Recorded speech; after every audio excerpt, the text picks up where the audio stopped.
तो स्वागत है आपका मेरे इस चैनल में।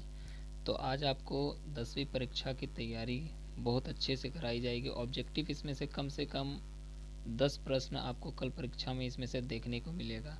तो आइए बिना देर किए प्रश्न शुरुआत करते हैं, क्योंकि आपके पास टाइम भी बहुत कम है। तो पहला प्रश्न यहाँ पर बोला जा रहा है, टेन स्क्वायर 60 डिग्री का मान कितना होगा। तो हम लोग जानते हैं कि टेन 60 डिग्री का मान होता है √3, और स्क्वायर बोल रहा है कि स्क्वायर टेन स्क्वायर 60 डिग्री का, तो इसको भी हम कर देंगे स्क्वायर। तो जब √3 का स्क्वायर करेंगे तो आंसर आएगा 3। तो इसमें देखेंगे कि इसमें है ऑप्शन 3 कहाँ पर है। तो ऑप्शन इसमें यहाँ पर बी में ऑप्शन 3 है, तो राइट आंसर होगा ऑप्शन बी। अगला प्रश्न बोला जा रहा है, एक वृत्त के बाह्य बिंदु से दो स्पर्श रेखाएं पी ए तथा पी बी दी गई है। यदि पी ए का मान यहाँ पर 4 सेंटीमीटर है तो पी बी की लंबाई क्या होगी। तो ऐसा रहेगा, तो वृत्त ऐसे ये बना हुआ है, यहाँ से एक ऐसे स्पर्श रेखा खींचा हुआ है, और यहाँ पर बिंदु है पी, और यहाँ पर है ए, और यहाँ पर है बी। बोला जा रहा है कि पी ए का मान है 4, तो पी बी का मान भी 4 ही होगा। दोनों आपस में स्पर्श रेखाओं की लंबाई बराबर होती है। तो इसका आंसर होगा ऑप्शन नंबर डी 4।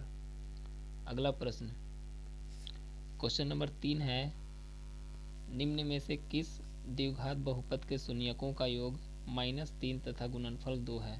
तो शून्यकों का योग -3 बोला जा रहा है, गुणनफल 2 बोला जा रहा है। तो एक फार्मूला होता है x square minus alpha plus beta into x और प्लस अल्फ़ा इंटू बीटा बराबर 0। तो इस पर बैठा देंगे, तो यहाँ देखेंगे एक्स स्क्वायर, यहाँ शून्यकों का योग दिया हुआ है कितना -3, तो यहाँ माइनस और ये पूरा दिया हुआ है यानी अल्फ़ा प्लस बीटा, तो माइनस माइनस यहाँ हो जाएगा +3x, और प्लस शून्यकों का गुणनफल कितना था 2 था, तो यहाँ 2। तो ये आंसर आया x square plus 3x plus 2। तो देखेंगे कि इसमें है x square plus 3x plus 2 option number A में। तो राइट आंसर होगा ऑप्शन ए। नेक्स्ट प्रश्न, क्वेश्चन नंबर 4 है, किसी वृत्त के केंद्र से 13 सेंटीमीटर की दूरी पर बिंदु P खींची गई है। स्पर्श रेखा की लंबाई 12 सेंटीमीटर है, तो वृत्त की त्रिज्या की लंबाई कितनी होगी। तो देखिए इसमें वृत्त है एक, और यहाँ से एक ऐसे यहाँ से रेखा खींचा हुआ है। यहाँ पर बोल रहा है कि किसी वृत्त के केंद्र से 13 सेंटीमीटर की दूरी पर एक रेखा P है, ठीक, स्पर्श रेखा यहाँ से ऐसे खींचा हुआ स्पर्श रेखा 13 सेंटीमीटर की दूरी पर, ठीक। उसके बाद यहाँ पर ये दूरी बता रहा है कि दूरी कितना है 12 सेंटीमीटर, और ऊपर वाला 13 है, और यहाँ पे ये दिया हुआ है। तो पूछा जा रहा है कि बताइए ये त्रिज्या कितना होगा। तो ये यहाँ पर लंब और कर्ण का फार्मूला लगा देते हैं तो निकल जाता है। तो जब जानते हैं कि अगर 13 रहता है और 12 रहता है तो उसमें आधार जो बनेगा वो 5 बनता है। जैसे 13 का स्क्वायर करेंगे तो आएगा 169, और 12 का स्क्वायर 144, और दोनों को घटाएंगे तो 25 आएगा, और 25 का वर्गमूल कितना आता है 5। तो इसका राइट आंसर होगा ऑप्शन नंबर डी 5 होगा। अगला प्रश्न, प्रश्न संख्या 5, दो बेलन की त्रिज्याओं का अनुपात 2:3 है और ऊंचाई का अनुपात 5:3 है, तो उनके आयतनों का अनुपात कितना होगा। उनका आयतन का अनुपात पूछा जा रहा है। तो यहाँ पर देखिए दोनों का, एक की त्रिज्या कितना है 2 और एक की त्रिज्या कितनी है 3 है। तो देखते हैं यहाँ पर आयतन दोनों का लिखेंगे। तो बेलन का आयतन कितना होता है πr²h, और दोनों तरफ यही फॉर्मूला लिखेंगे πr²h। यहाँ पाई से पाई कैंसिल हो जाएगा, यहाँ पर कट जाएगा।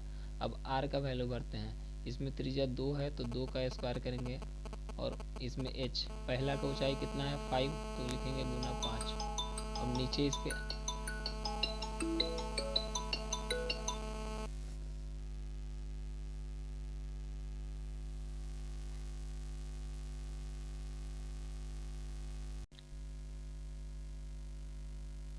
तो सॉरी माफ़ी चाहता हूँ, कॉल आ गया था। तो चलिए देखते हैं यहाँ पर। तो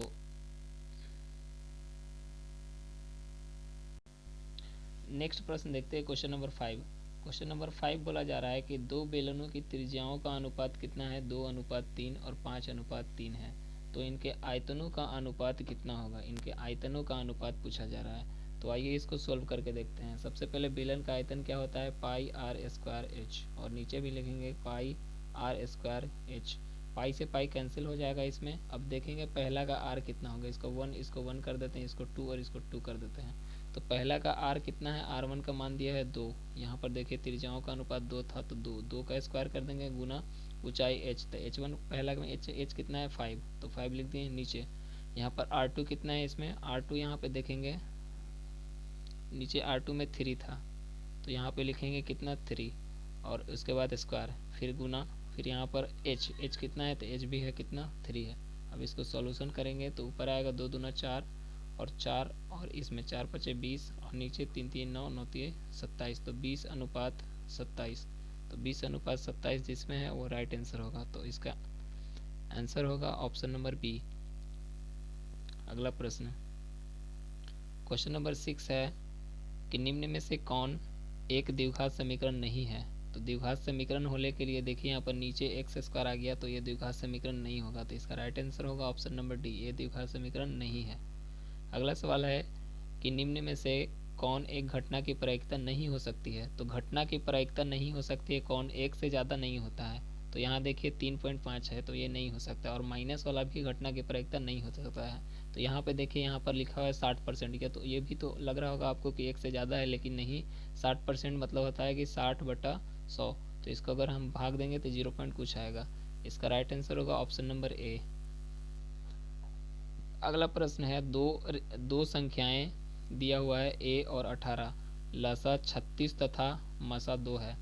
a का मान ज्ञात करना है। यहाँ हम जानते हैं कि पहली संख्या गुना दूसरी संख्या, यहाँ पहली संख्या a है, दूसरी संख्या 18 है, और इसका मसा कितना है, इसका लसा 36 है और इसका मसा कितना है 2 है। अब इसको सॉल्यूशन कर देते हैं, 18 दूना यहाँ पर काटेंगे 36 और 2 दूना 4, तो राइट आंसर a बराबर आएगा 4।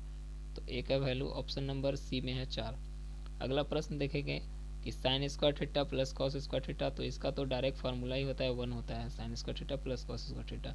अगला सवाल है कि p-4 2 और q 8 6 को मिलाने वाली रेखाखंड के मध्य बिंदु का नियमांक ज्ञात करना है। तो मध्य बिंदु का फार्मूला है होता है x1 प्लस x2/2 और प्लस, और y का होता है कि y1 प्लस y2/2। तो इसका निकालते हैं, चलिए आइए। x1 का मान कितना है -4 और इसमें कितना है 8, तो दोनों को ऐड करेंगे तो 4 आएगा, और इसका 2 से डिवाइड करेंगे तो आएगा कितना 2, तो x का मान कितना आ गया 2। अब y में देखते हैं हम लोग, तो y में कितना है, यहाँ पर इसमें क्या है 2 और इसमें क्या है यहाँ पर 6 है, तो दोनों को ऐड करेंगे तो 8 आएगा, और 8 को 2 से डिवाइड करेंगे तो 4 आएगा।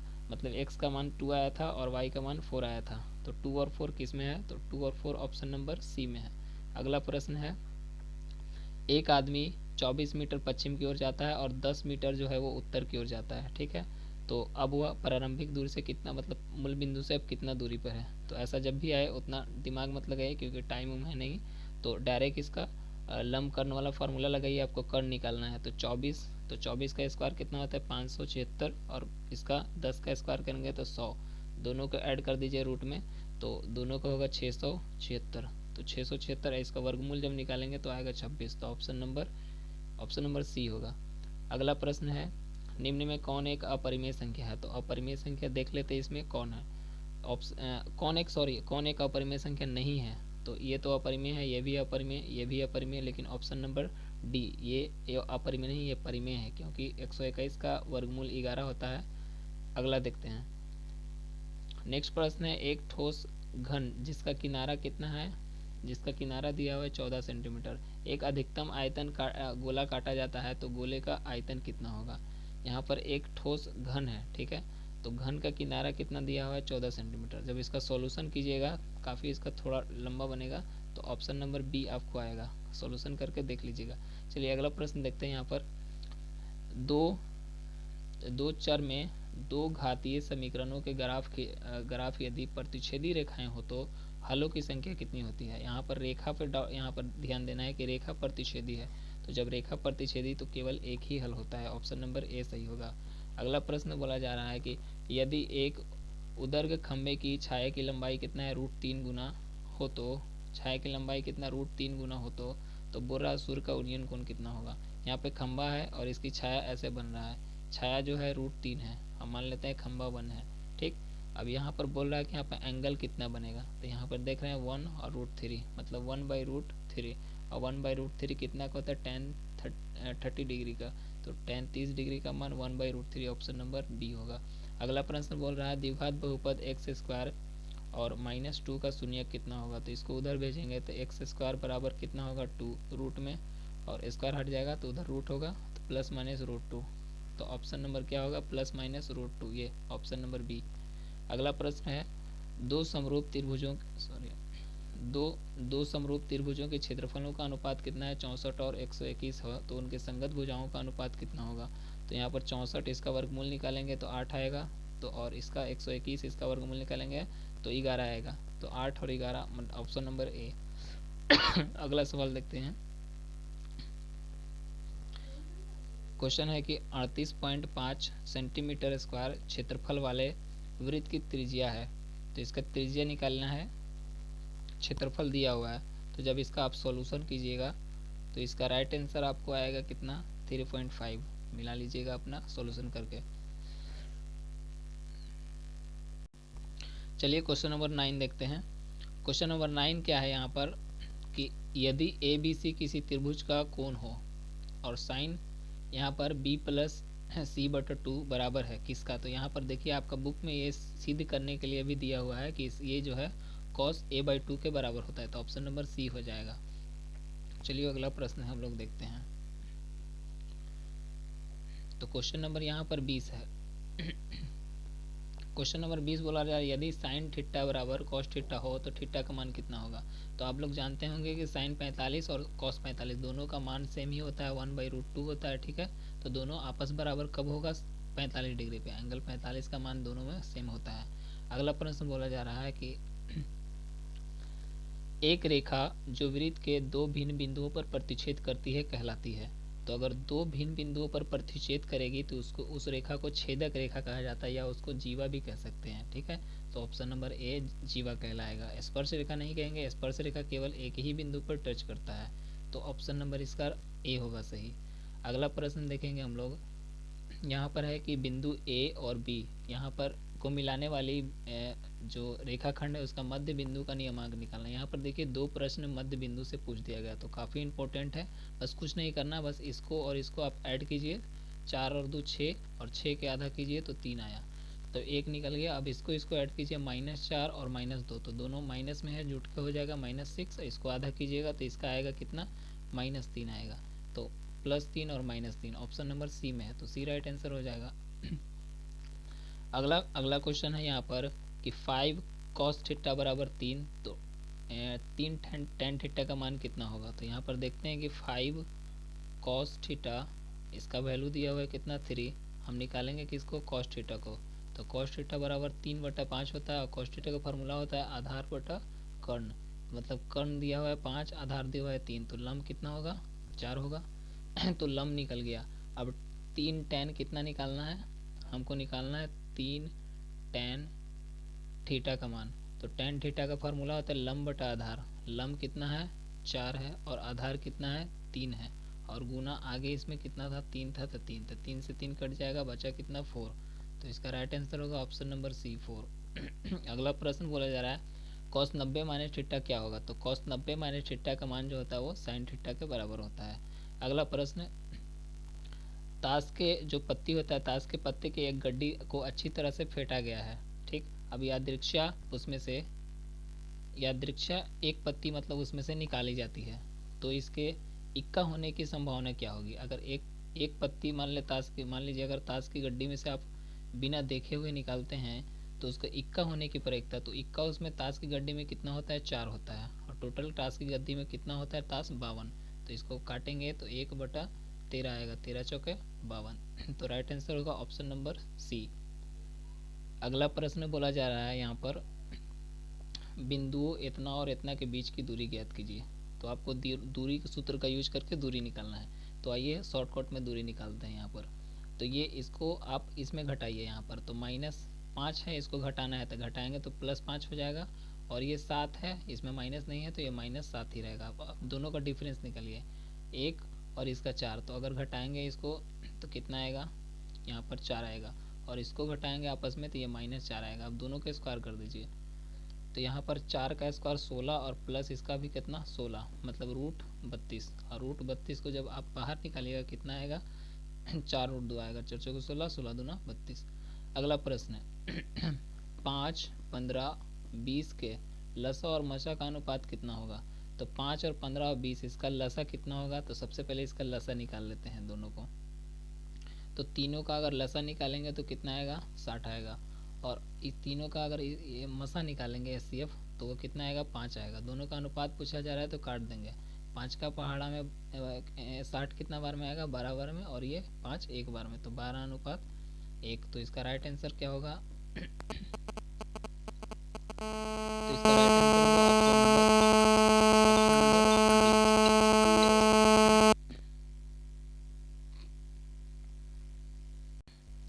चलिए क्वेश्चन नंबर 28 को देखते हैं। क्वेश्चन नंबर 28, समांतर श्रेणी इतना इतना डॉट डॉट डॉट का 10वां पद क्या होगा।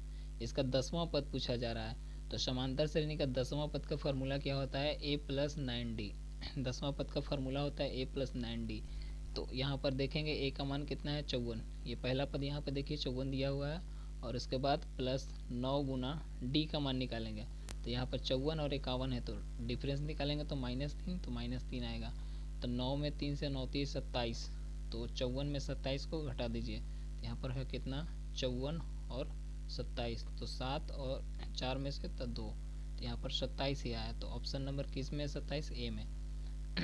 अगला प्रश्न देखते हैं। अगला क्वेश्चन यहाँ पर है कि बिंदु इतना इतना का किस पाद में है। यहाँ पर तो पूछा जा रहा है ये किस पाद में। तो पहला प्लस और दूसरा माइनस में है, तो ये चतुर्थ पाद में आएगा। अगला सवाल है क्वेश्चन नंबर 30, 6 सेंटीमीटर भुजा वाले घन को 2 सेंटीमीटर भुजा वाले कितने घनों में बांटा जा सकता है। तो यहाँ पर दोनों ही घन ही है, देखिए घन। तो जानते हैं घन का आयतन क्या होता है, भुजा क्यू। तो कर देंगे 6 का क्यू, और बटा एक कितना, एक 2 दिया था, तो इसका कर देंगे 2 का क्यू। तो इसका सॉल्यूशन करेंगे तो 6 गुना 6 गुना 6 इसका आएगा, और इसका 2 गुना 2 गुना 2 आएगा। इसको काटेंगे 3 बार में, इससे भी काटेंगे 3 बार में, और इससे भी काटेंगे कितना, 3 बार में। तो 3 3 9 9 3 27, तो 27 आएगा इसका आंसर। तो ऑप्शन नंबर डी में 27 है। अगला सवाल है, किसी घटना की प्रायिकता के लिए कौन सा मान सही है। तो देखते हैं, ऑप्शन ए में दिया हुआ है P 1 से हमेशा बड़ा होता है, ये बिल्कुल गलत है। P का मान 1 से बड़ा नहीं हो सकता है। अच्छा, P का मान 0 से छोटा होता है, ये भी गलत है। अच्छा, P का मान 1 के बराबर होता है, ये सही है, तो ये सही हो सकता है। अगला P का मान माइनस में, गलत, ये भी गलत है। तो ऑप्शन नंबर सी बिल्कुल सही हो जाएगा। अगला प्रश्न दिया जा रहा है यहाँ पर कि cos 1 cos 2 cos 3 dot dot dot करके cos 90 तक। तो यहाँ पर अगर कहीं भी जाइएगा और सब गुना में है और cos 90 पूछा जा रहा है, तो लास्ट में cos 90 का मान कितना आता है, 0। और बाकी यहाँ पर कितना भी बड़ा अंक क्यों ना लिखा रहा है, मान लीजिए cos 1 का मान कितना भी हो या cos 2 का मान कितना भी हो, अगर 0 से वो गुना होगा तो उसका आंसर 0 ही हो जाएगा। तो इसका राइट आंसर होगा ऑप्शन नंबर ए, 0। अगला प्रश्न, tan थीटा बराबर आएगा कितना, 3/4 दिया हुआ है, तो sin थीटा का मान पूछा जा रहा है। तो हम लोग जानते हैं कि tan थीटा बराबर क्या होता है, तो लंब बटा आधार होता है। तो यहाँ पर देखेंगे कि लंब का मान 3 है और आधार का मान 4 है, तो कर्ण कितना होगा, कर्ण 5 होगा। और sin थीटा का मान कितना क्या होता है, sin थीटा का फॉर्मूला होता है लंब बटा कर्ण। तो लंब कितना है, लंब इसमें देखे तो लंब 3 था, और कर्ण कितना अभी आया, 5 आया, तो 3/5 इसका राइट आंसर हो जाएगा। ऑप्शन नंबर डी में है।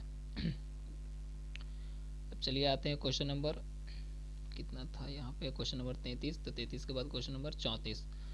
क्वेश्चन नंबर 34 बोला जा रहा है कि x और कॉमा x प्लस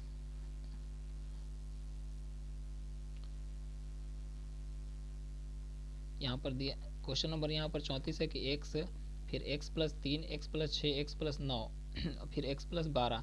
फिर बोला जा रहा है कि इसमें कि इसका समांतर माध्य क्या होगा। तो माध्य का फार्मूला क्या होता है कि कुल संख्याओं का योग और बटा कुल कितना संख्या उससे डिवाइड कर दीजिए। तो सबको जोड़ते हैं, x वाला कितना है, 1x 2x, यहाँ 3x, यहाँ 4x और यहाँ पर 5x। तो x वाला आ गया कितना, 5। तो यहाँ लिखेंगे कि आप 5x प्लस, अब इसको ऐड करते हैं यहाँ पर 3, और 3 में इससे जोड़ेंगे 6 3 9 9, इसमें जोड़ेंगे 9 9 18 18, और इसमें जोड़ेंगे कितना, 12। तो 18 बड़ा कितना, 30 आया, 30 और बटा टोटल इसमें बटा, तो कितना नंबर था, 1 नंबर, यहाँ पर 2 नंबर, ये 3 नंबर, ये 4 नंबर, 5, टोटल 5 संख्या है। तो बटा नीचे कितना लिखेंगे, 5। अब इसमें कॉमन आ रहा है, देखिए यहाँ पर 5 कॉमन आ रहा है, तो बचेगा x प्लस 30 में से निकालेंगे तो 6/5, यहाँ 5 से 5 कैंसिल, बचा कितना, x+6। तो राइट आंसर होगा क्या, ऑप्शन नंबर x+6 ए में है, तो ऑप्शन नंबर ए हो जाएगा। अगला प्रश्न है यहाँ पर कि साइन यहाँ पर साइन 18 और कॉस 72 का मान कितना होगा। साइन 18 डिग्री और बटा कॉस 72 डिग्री, बटा में जब भी रहे डायरेक्ट आंख मूंद करके एक आपको लगा देना है। अगला प्रश्न यहाँ पर देखा जा रहा है, यहाँ पर क्वेश्चन यहाँ पर पी एक्स इतना इतना का एक शून्य कौन सा है। तो यहाँ पर चेक कर लेंगे कि इसका मान रखने पर ये पूरा जीरो हो जाता है। तो चलिए पी हम सबसे पहले 2 रख के देखते हैं यहाँ पर। तो सब में एक्स का वैल्यू 2 रखेंगे तो 2 का स्क्वायर करेंगे माइनस 3 गुना 2 और माइनस 4। तो 2 का स्क्वायर कितना 4 और माइनस 3 दूना 6 माइनस 4। इसको अगर सोल्यूशन करेंगे तो 4 और 4 8 8 सॉरी 4 यहाँ पे 6 4 10 मतलब जीरो नहीं आएगा। चलिए अगला देखते हैं, इसको चेक करके देखते हैं यहाँ पर। तो यहाँ पर क्या है 4 का स्क्वायर अब माइनस 3 गुना 4 और माइनस 4। इसको करेंगे 4 चौको 16 और माइनस 3 चौके 12 माइनस 4। आज जोड़ेंगे दोनों के तो ये क्या होगा यहाँ पर 12 4 16, इधर 16 16 में 16 कटेगा जीरो, मतलब 4 रखने पर पूरा जीरो आ जाता। तो right answer option number B होगा। अगला प्रश्न बोला जा रहा है कि वह सबसे छोटी संख्या और सबसे छोटी अभाज्य और सबसे छोटी भाज्य संख्या का गुणनफल कितना होगा। तो हम लोग जानते हैं कि सबसे छोटी अभाज्य संख्या 2 होता है और सबसे छोटी अभाज्य संख्या कितना 4 होता है। तो दोनों को गुना करेंगे तो कितना आएगा 8 आएगा। तो इसका right answer option number C हो जाएगा 8। अगला सवाल है यहाँ पर कि समांतर श्रेणी यहाँ पर 2 6 10 14 डॉट डॉट डॉट का कौन सा पद जो है 82 है। तो यहाँ पर कौन सा पदों की संख्या मतलब n का वैल्यू यहाँ पर निकालना है। तो इसका आप सॉल्यूशन कर लीजिएगा, ठीक है, क्योंकि बनाने में काफ़ी टाइम लगेगा। तो आप अगर सॉल्यूशन आप कीजिएगा तो ऑप्शन नंबर आपका सी शायद आएगा, तो मिला लीजिएगा आपका तो ऑप्शन नंबर सी 21वां पद आएगा। अगला सवाल देखिए यहाँ पर एक शंकु की त्रिज्या और तथा ऊंचाई जो है r और h है, तो इसका आयतन क्या होगा। तो जानते हैं कि शंकु का आयतन क्या होता है 1/3 पाई आर स्क्वायर एच। तो ऑप्शन नंबर किस में है 1/3 pi R square H, option number C में है। अगला प्रश्न दिया जा रहा है यहाँ पर 0 और 50 के बीच विषम संख्याओं की संख्या कितनी होगी। तो 50 के बीच विषम संख्या पूछ रहा है, तो विषम संख्या 1 से शुरू होता है, तो 1 से लेकर के 50 तक में कितना विषम संख्या होगा। तो लास्ट वाला के 2 से डिवाइड कर देंगे, कितना आया 25। तो विषम संख्या की टोटल संख्या कितना होगी 25 होगी। अगला सवाल यहाँ पे है यदि दो त्रिभुज ए बी सी तथा पी क्यू आर में कोण ए बराबर कोण पी बराबर कोण बी और बराबर उसमें यहाँ पर दिया हुआ क्या है यहाँ पर कोण क्यू सी और आर हो, तो यहाँ पर क्या संबंध मतलब दोनों में सही है देखा जा रहा है। तो इसमें देखेंगे क्या एक एक छोड़ करके देखा जाता है। इसमें ए है, एक छोड़ दीजिए फिर लीजिए बी, एक छोड़ दीजिए फिर लीजिए सी। तो ए बी सी किस में आ रहा, तो A B C option number D में आ रहा है, ठीक। तो ऑप्शन नंबर डी सही हो जाएगा। बचा क्या पी और क्यू और आर, तो पी क्यू आर ये है, तो ऑप्शन नंबर डी एकदम बिल्कुल सही हो जाएगा। तो इसका राइट आंसर होगा ऑप्शन नंबर डी। अगला सवाल 42 नंबर क्वेश्चन है यदि 6 8 9 x और तथा 13 इसका पूरा का अगर माध्य निकालेंगे तो 10 हो, तो x का मान यहाँ पर कितना होगा। तो चलिए आते हैं देखते हैं इसको 6 प्लस 8 प्लस 9 और प्लस x है प्लस यहाँ पर 13 है और बटा इसमें गिन लेते हैं टोटल कितना नंबर 1 2 3 4 5। तो 5 लिखेंगे बराबर कितना माध्य दिया हुआ है 10, तो 10। अब इसको ऊपर वाला के जोड़ेंगे 8 6 14 14 और 9 जोड़ेंगे तो 23 और 23 में इसको जोड़ेंगे 23 में 13 तो कितना 36। तो ऊपर आया कितना 36 और ये x भी है, तो इसको लिखेंगे कितना कि x प्लस 36 अब बटा नीचे कितना था टोटल 5 नंबर, तो 5 बराबर कितना 10। 36 गुना करेंगे उधर ये कितना हो जाएगा 50। तो इसको डायरेक्ट लिख देते हैं कितना 50, ये खत्म हो गया। तो अब 36 को उधर भेजेंगे तो x बराबर 50 माइनस 36। तो x बराबर जब दोनों को आपस में घटाएंगे तो कितना 14 आएगा। तो 14 राइट आंसर किस में है देखते हैं, ऑप्शन नंबर सी में है 14।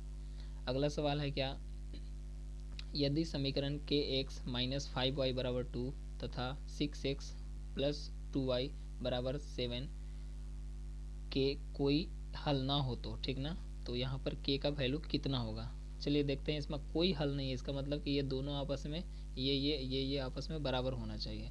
तो उसी अनुसार हम लिखेंगे यहाँ पर k और इसमें लिखेंगे और इसमें पहला क्या है 6 है तो 6 बराबर, इसमें दूसरा क्या है -5 तो लिखेंगे -5, इसमें दूसरा क्या है 2 है तो 2। अब आपस में दोनों को सोल्यूशन करेंगे, तो सोल्यूशन अगर करेंगे इसको यहाँ से देखिए 3 बार में कट जाएगा और इसको तिरछा तिरछी गुना करेंगे 3 5 15, तो के बराबर कितना आया 15 आया। तो 15 किस में है यहाँ पर सॉरी यहाँ पे -5 है ना, तो 3×5 = 15, -15 आएगा, तो -15 किस में है, -15 ऑप्शन डी में, तो ऑप्शन डी बिल्कुल सही हो जाएगा। अगला सवाल बोला जा रहा है कि निम्न में से कौन कॉस थीटा का बराबर होगा, तो कॉस थीटा बराबर कितना होता है, 1/sec थीटा, तो option number C right answer हो जाएगा। अगला क्वेश्चन बोला जा रहा है कि 24, 15, 22, 13, 9, 10 तथा 30 का परिसर क्या होगा, तो परिसर क्या होता है, परिसर में सबसे इसमें बड़ी संख्या देखी जाती है और सबसे छोटी संख्या देखी जाती है। तो इसमें सबसे बड़ी संख्या क्या है, 30 है, और सबसे छोटी संख्या क्या है, 9 है। दोनों का डिफरेंस निकाला जाता है, तो 30 में से 9 जब घटाएंगे हम तो 21 आएगा, तो इसका राइट आंसर 21 होना चाहिए, तो ऑप्शन नंबर डी में है। अगला क्वेश्चन नंबर 46 बोला जा रहा है, बिंदु P -6, 8 की मूल बिंदु से दूरी क्या होगी। देखिए मूल बिंदु से दूरी जब भी पूछे दोनों का स्क्वायर कर दीजिएगा, तो -6 का स्क्वायर और +8 का स्क्वायर, तो 6 का स्क्वायर 36, 8 का स्क्वायर कितना 64, दोनों को जब जोड़ेंगे तो कितना आएगा 100 आएगा, और रूट में तो 100 का वर्गमूल कितना 10, तो इसका राइट आंसर ऑप्शन 10 होना चाहिए, ऑप्शन डी में 10 है। अगला क्वेश्चन बोला जा रहा है 47 नंबर क्वेश्चन, यदि P तथा Q दो अभाज्य संख्या हो तो उसका मसा क्या होगा। तो दो अभाज्य संख्याओं का मसा हमेशा 1 होता है, याद रखिएगा। और अगर दो लगातार सम संख्याओं का मसा पूछेगा तो उसका 2 होगा। अगर दो लगातार विषम संख्या का मसा पूछेगा तो उसका राइट आंसर होगा ऑप्शन 1 होगा। ठीक, तो चलिए तो क्वेश्चन नंबर 48 देखते हैं। क्वेश्चन नंबर 48 बोला जा रहा है यहाँ पर कि समीकरण युग्म x + 2 + 5 = 0 फिर है तथा -3x -6 + 1 = 0 हल है। मतलब इसका कितना हल है इसको निकालना है। तो देखेंगे यहाँ पर x कुछ नहीं है तो 1 होगा, नीचे इसमें -3 बराबर इसमें देखते हैं 2 और नीचे कितना है -6, काटेंगे तो -1/3 ही आएगा। अगला कितना है 5 है और इसमें कितना है 1 है, मतलब यहाँ पे आके गलत हो गया। इसका मतलब ये दोनों तो आपस में इक्वल है लेकिन ये इक्वल नहीं है, मतलब इसका जब यहाँ पे कटता है तो समांतर रेखा होती है और इसमें कोई हल नहीं होता है। तो कोई हल नहीं कौन में, ऑप्शन नंबर कोई हल नहीं, ऑप्शन नंबर सी में है। तो राइट आंसर ऑप्शन सी। तो चलिए अगला क्वेश्चन देखते हैं। यहाँ पर क्वेश्चन नंबर क्या 49 है, यदि द्विघात समीकरण bx² + ax + c के मूल समान हो तो यहाँ पर क्या इसमें सही है। जब मूल समान होता है तो b² - 4ac का मान कितना होगा 0 होगा। ठीक, तो इसमें b के जगह पे तो क्या b यहाँ पर b के जगह पे देखिए a भरा हुआ है तो इसमें a का स्क्वायर कर देंगे -4 गुना, और a के जगह पे यहाँ पे b लिखा हुआ है तो b लिख देंगे यहाँ पर, और यहाँ पर c के जगह पे c ही लिखा हुआ है तो c ही लिखेंगे। तो होगा क्या a² - 4bc मतलब कि a² - 4bc। देखेंगे कि इसमें है a² - 4bc, तो ऑप्शन नंबर बी में है a² - 4 sorry bc option number D में है a² - 4bc, तो ऑप्शन डी हो जाएगा। अगला क्वेश्चन बोला जा रहा है कि एक समबाहु त्रिभुज ABC की भुजा 2a है तो इसकी ऊंचाई कितनी होगी। तो एक समबाहु त्रिभुज इस तरह से दिया हुआ है, जब इसकी भुजा 2a है तो सब 2a ही होगा। ठीक, अब इसकी हम ऊंचाई निकालना है हमको, तो यहाँ से यहाँ तक कितना a हो गया, और यहाँ से यहाँ अगर देखेंगे तो कितना 2a। हमको ऊंचाई ये निकालना है, ये वाला तो ये वाला निकालने के लिए क्या करेंगे, इसका स्क्वायर करेंगे, कर्ण का स्क्वायर मतलब √2a का स्क्वायर और माइनस ये वाला का स्क्वायर, तो a का स्क्वायर और रूट में, तो ये होगा 2 दूनी 4a² और -a का स्क्वायर मतलब a²। तो दोनों का डिफरेंस निकालेंगे कितना आएगा 3a², और स्क्वायर से तो रूट हटेगा तो बचेगा √3a, तो मतलब आएगा कितना √3 और a। तो किस में है √3a देखते हैं, √3a ऑप्शन नंबर बी में है। तो चलिए आप अभी और क्वेश्चन मतलब डालूंगा इस चैनल पे, तो चलिए बने रहिए जब तक के इतना क्वेश्चन करा दिए हैं। वीडियो को पूरा देखने के लिए बहुत बहुत धन्यवाद।